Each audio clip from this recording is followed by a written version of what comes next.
Welcome. This is your Mercer University Bear Report. I'm Avery Braxton with Emanuela Rendini, here to get you up to speed with all things Bears athletics, and it started with some hot shooting in Hawkins Arena. Isn't that right, Emanuela?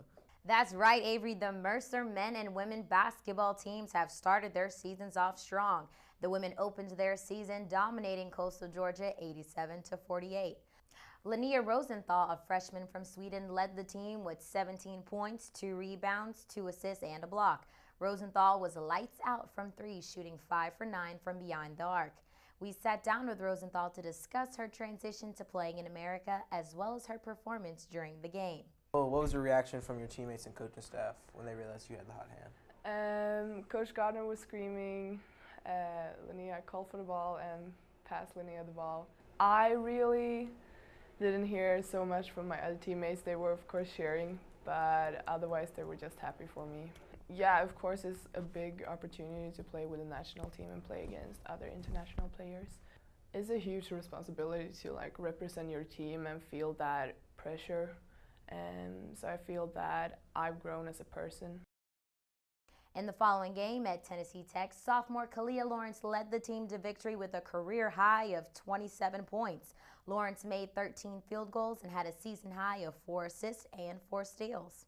Moving on to men's basketball, the Bears defeated Allen University in Hawkins Arena 96-70, advancing Coach Bob Hoffman's record in the season home openers to 8-0. Seniors Justin Lewis and Philip Leonard led the team with 17 points apiece. Leonard was just 3 rebounds and 3 assists shy of achieving his first career triple-double.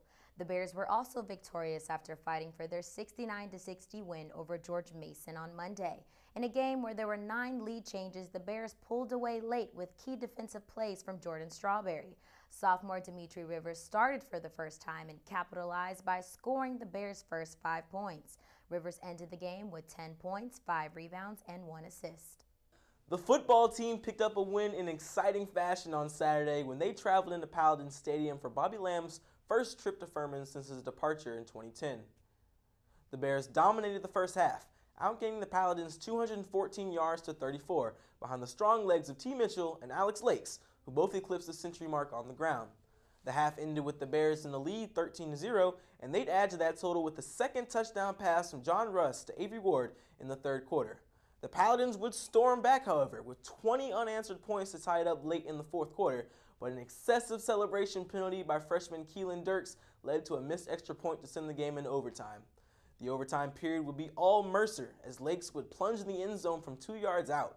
Following his late-game heroics last week, Zach Jackson played the role of hero once again as he snagged a huge interception to seal the deal and give Bobby Lamb his first victory over Furman as the Bears head coach.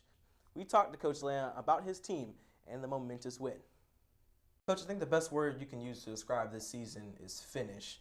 What do you think these past few weeks have done to reinforce that mantra for your team?